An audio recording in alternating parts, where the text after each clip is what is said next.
sin fin. Capítulo 8, segunda temporada. El nacimiento de Prole.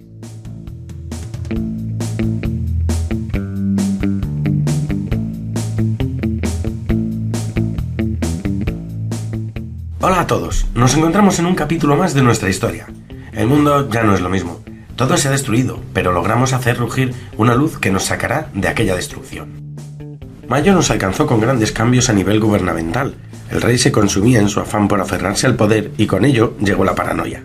Sí, Macario estaba tan estresado que desconfiaba de su propia sombra y no escatimó tiempo para reorganizarlo todo.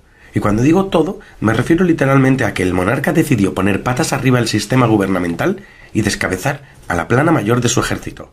Hasta ese día, la Guardia Real constaba de soldados de élite que habían sido entrenados y reconocidos por el rey José. Estos valientes juraron lealtad al monarca y prometieron defender a Ibarrondo con sus vidas.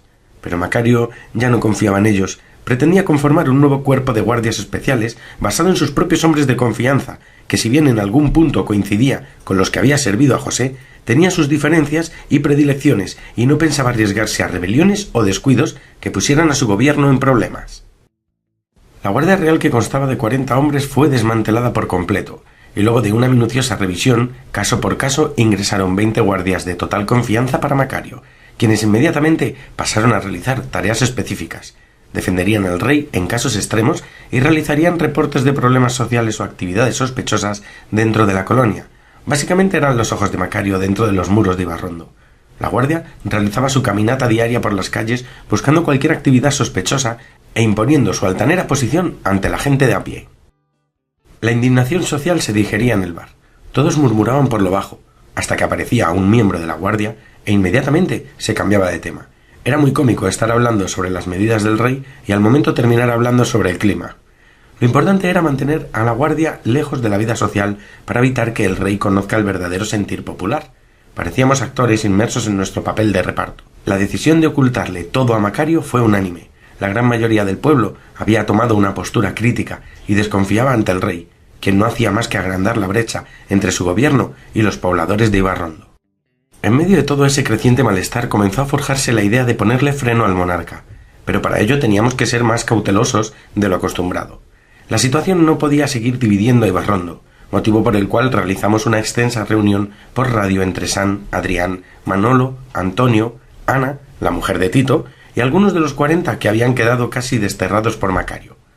San se encontraba en Burgos, y ese mismo día partiría para continuar su viaje, pero estuvo presente en la reunión.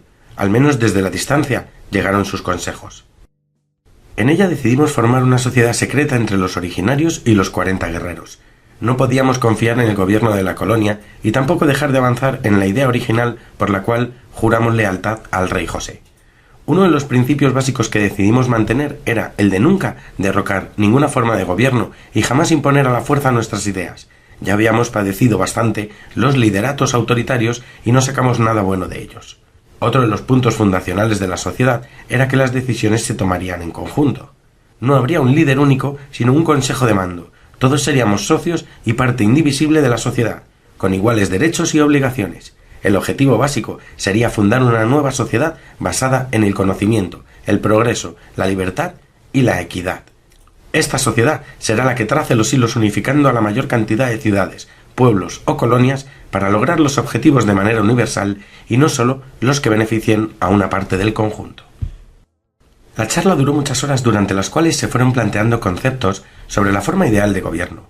Cada participante tuvo su lugar para opinar libremente y cada sugerencia se debatió a conciencia, pensando más allá de la coyuntura local o los intereses espurios, imaginándonos un mundo en paz, justo, diverso y, por sobre todo, en completa armonía. Una vez terminada la reunión, se decidió otorgar a cada participante unas 48 horas de meditación a conciencia para votar su aprobación, y se haría saber el resto del grupo que no estuvo presente en lo que allí se había decidido, para que también ellos lo sometan a votación. Entre los 40 guerreros y los originarios sumamos alrededor de unas 100 personas. Después de las 48 horas, el grupo completo se reuniría en lo que quedaba de la plaza de toros de las Ventas. El sitio fue elegido especialmente por encontrárselo bastante alejado de Ibarrondo, para no levantar las sospechas de Macario. La reunión resultó ser todo un desafío, debido a la necesidad de movilizar tanta cantidad de personas. sin que el monarca o sus perros guardianes lo noten. Para ello buscamos una coartada creíble. Decidimos que los 60 originarios partieran hacia las afueras de Madrid con la excusa de buscar repuestos para los generadores de Ibarrondo que estaban dando problemas debido a la crecida del río de la M30. La expedición llevaría alrededor de una semana o semana y media hasta emprender su regreso. Lo que no comunicaron a Macario fue que primero se dirigían hacia la reunión en Ventas y luego partían en busca de lo acordado. Con los 40 guerreros no hubo necesidad de tanto misterio. Ellos le comunicaron a Macario que desde Segovia habían recibido un pedido de ayuda y capacitación militar, y como resultaban totalmente prescindibles en Ibarrondo, tomaron las decisiones de seguir su camino fuera de la colonia. Así partieron también los 40. Antes de partir hacia Ventas, llamé a 2 de los líderes más influyentes, quienes nos habían expuesto su deseo de formar parte de la reunión: Ángela, que provenía de la colonia del Prado, y Ramón, que era quien comandaba los destinos de la colonia de Atocha. Ambos eran de nuestra total confianza, demostrada reiteradas veces en los tiempos de José, cuando el intercambio y la amistad fluía en todo el territorio de Madrid. La invitación a estos líderes fue expuesta y finalmente consensuada entre todos aquellos que habíamos participado de la charla telefónica previa a la votación general, ya que no queríamos ser descubiertos ni dejarle lugar a nadie que no sea merecedor de nuestro proyecto. Ángela y Ramón acudirían a la cita con la consigna de mantener su discreción aún ante su propia gente. Llegado el mediodía del 28 de mayo, los participantes de la reunión se encontraban colmando la plaza de toros, sentados entre los escombros de lo que fue un símbolo cultural y hoy, paradójicamente, solo representa un icono más de la humanidad en ruinas. El día acompañaba la gesta de aquellos tertulianos en búsqueda de un mundo mejor. La precariedad del lugar no fue impedimento alguno para que la asamblea comience a la hora señalada. Se dispuso el orden del día, que contaba con breves discursos a cargo de diversos referentes reconocidos por toda la concurrencia, y de igual manera se realizó la lectura de cada punto constituyente del acuerdo previamente votado por mayoría simple, pero que posteriormente fue aprobado a mano alzada por los presentes. Cada discurso fue aplaudido acaloradamente. El ánimo general denotaba la emoción a flor de piel. Todos los presentes sabíamos que luego de ese día ya no podíamos volver sobre nuestros pasos. Debíamos avanzar sin vacilar y sembrar la semilla de nuestros sueños en cada rincón del mundo al que tengamos acceso. Finalmente se dio a lugar la votación, y como era de esperarse, las manos alzadas en señal de aprobación sumaron el 100% de los presentes. En medio de voces de júbilo, Tito, quien había sido asignado para dirigir la velada en su papel del secretario, anunció la creación del PROLE, cuyas siglas significaban Progreso, Libertad y Equidad, y su ausencia designa el espíritu del pueblo, las ideas fundacionales de un mundo mejor creado por todos y para todos, y ese mundo se construirá a medida que las ideas sean esparcidas por sus portadores, aumentando en número y en convicción una prole que crece constantemente. La asamblea concluyó a media tarde. Los originarios marcharon rápidamente hacia las afueras de Madrid en busca de los repuestos del generador que les servirían de coartada ante Macario. Tenían tiempo de sobra para llegar a Ibarrondo y lo aprovecharon para seguir planificando la gesta revolucionaria. Una semana fuera de las colonias les venía muy bien. Los 40 guerreros se encaminaron hacia Segovia tal como se lo habían comunicado al monarca. Se veían majestuosos montando sus caballos. Me recordaron aquellos buenos tiempos en donde defendían la colonia a capa y espada, luchando codo a codo junto a sus compañeros equinos. Eran un solo cuerpo danzando al son de cada batalla. Y cuánta nostalgia sentí al verlos alejarse por la carretera. Entonces comprendí que nuestra pequeña familia de Ibarrondo estaba asignada a cumplir grandes cosas, y sus frutos eran esos pequeños hijos del destino a los que llamaremos prole. San, continúas tú. Ahora cuéntanos sobre tu partida de Burgos.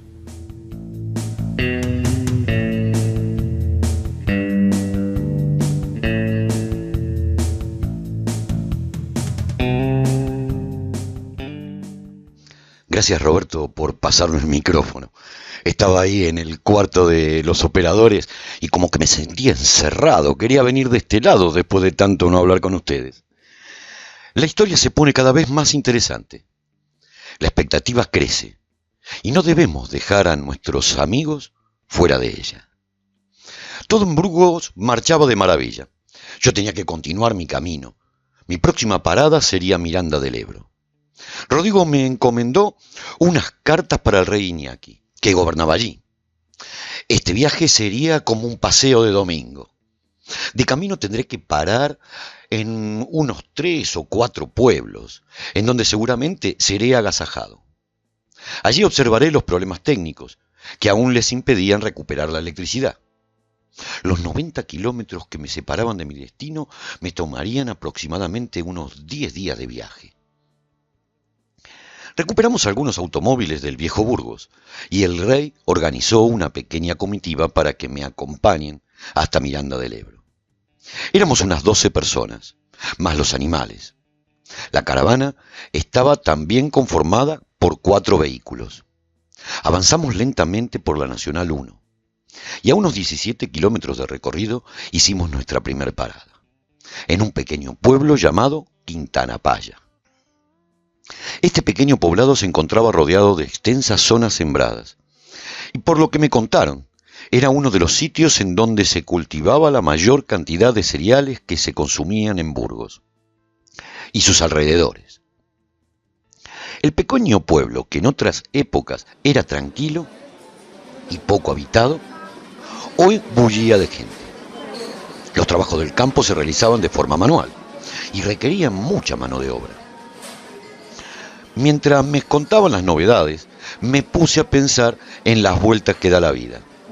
Un pueblo que antes del Holocausto era abandonado por los jóvenes ante la falta de oportunidades laborales, hoy se llenaba de ellos.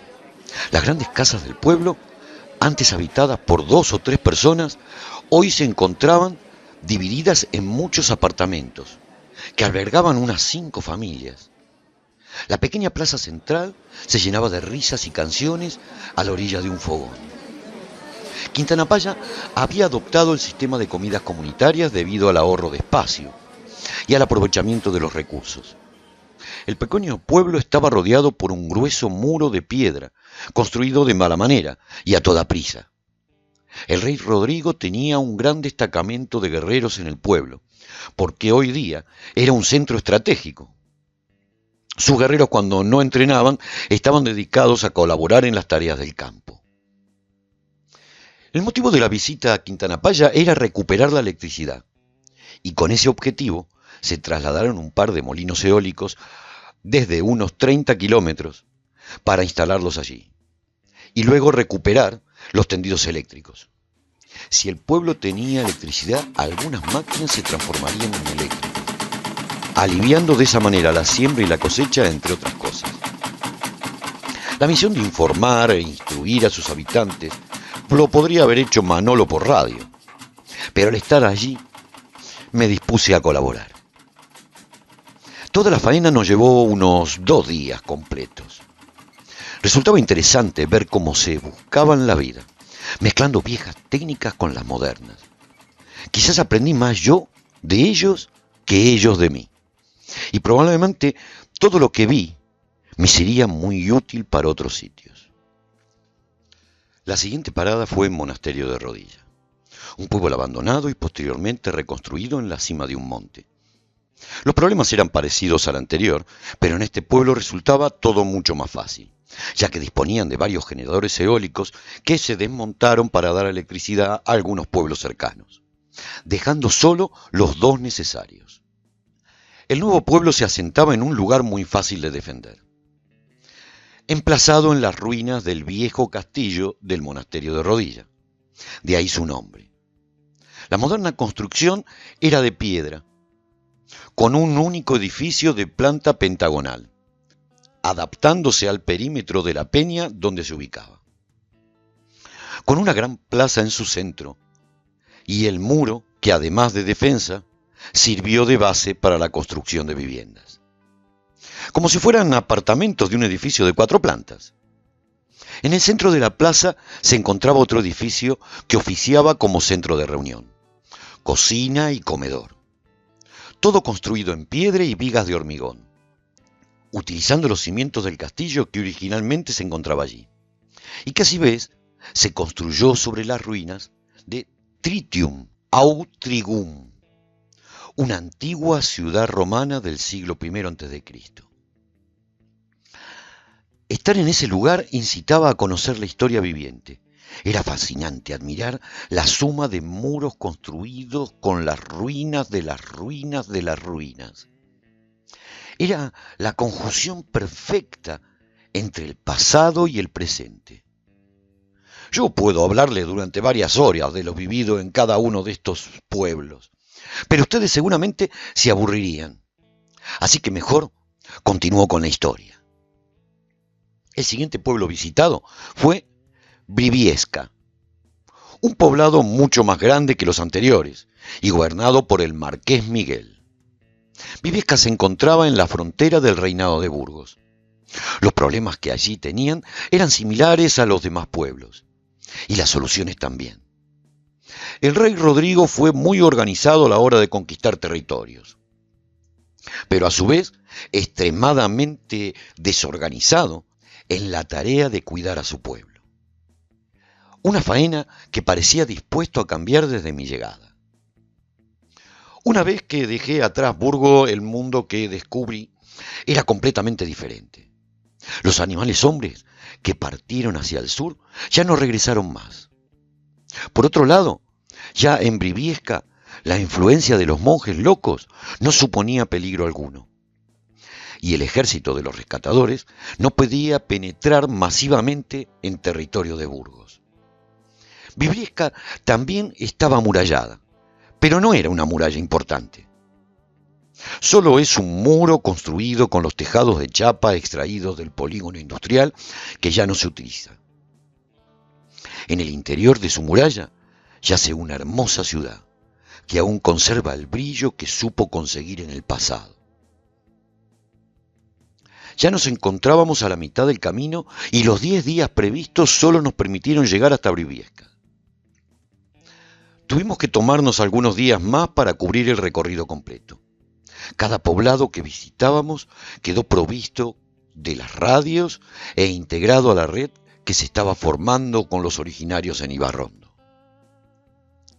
La próxima parada sería Pancorbo, un pueblo que protegía el paso hacia Miranda del Ebro. Este paraje abandonó su ubicación original para reconstruirse sobre las ruinas de la fortaleza de Santa Engracia, ubicado en la cima de los montes Ovarenses. Desde allí podía observarse el desfiladero de Pancorbo.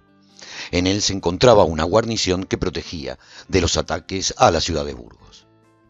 Esta zona, gracias a la amistad entre Rodrigo e Iñaki, no presentaba grandes conflictos, especialmente desde que Iñaki tomó el poder en Miranda del Ebro y consolidó las defensas, fortaleciendo el reino de Burgos a cambio de provisiones.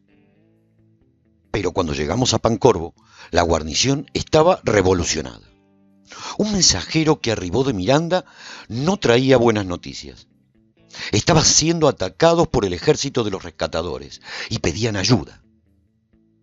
Nos encontrábamos a unos 20 kilómetros. El mensajero a caballo tardó casi un día en llegar a pedir refuerzos, esquivando las posiciones enemigas. Disponíamos de 4 vehículos de nuestra caravana y podríamos aprovechar un par de camiones de la fortaleza para llegar con la ayuda. Trabajamos rápidamente en la organización de las tropas y en unas horas estábamos listos para acudir a su auxilio. Disponíamos de 8 lanzaderas magnéticas que habíamos montado en los vehículos al partir de Burgos. Estas eran muy prácticas, porque no eran tan aparatosas y pesadas como las multiballestas. Partimos inmediatamente. Entre los camiones y los vehículos transportamos a unos 250 guerreros, con sus pertrechos, apretados como sardinas en una lata con ruedas. Tardamos alrededor de 1 hora. El mensajero regresó con nosotros y nos informó de posiciones y lugares donde podíamos ubicarnos al llegar. También comentó que el río Ebro estaba mucho más alto que antes del Holocausto, y más aún que durante las peores riadas. Esto provocaba que la gente se tenga que refugiar en la parte antigua, que es la más elevada, y que parte de la ciudad yacía bajo las aguas del río. Las fuerzas enemigas se encontraban asentadas en el aeropuerto de la ciudad, y la decisión fue atacarlas en lugar de defenderse. La mejor defensa siempre es un buen ataque. Dejamos al mensajero a unos kilómetros de la ciudad, esperando que pueda escabullirse y llevar una radio para comunicarnos con los defensores.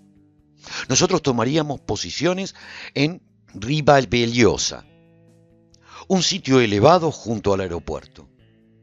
Cuando ya habíamos tomado posiciones, se escuchó la voz de Iñaki por la radio. Ahora podíamos contactar con él. Bombardeamos el aeropuerto con nuestras lanzaderas magnéticas, alojando botellas llenas de pólvora negra que producían grandes explosiones entre las fuerzas apostadas en el aeropuerto.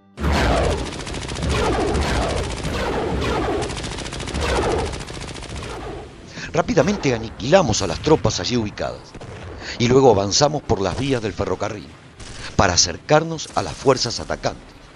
Mientras tanto, desde la fortaleza de Miranda lanzaban otro ataque atravesando el río. El ejército de los rescatadores se desbandó rápidamente. Cuando llegamos al puente Carlos III, nos encontrábamos con las fuerzas de Miranda, que nos agradecieron con loas a Rodrigo y a mí por la ayuda recibida. Y nos permitieron entrar en la fortaleza para poder hablar con Iñaki. Bueno, amigos, este capítulo lo detenemos aquí. Gracias por escuchar. Y hasta la próxima.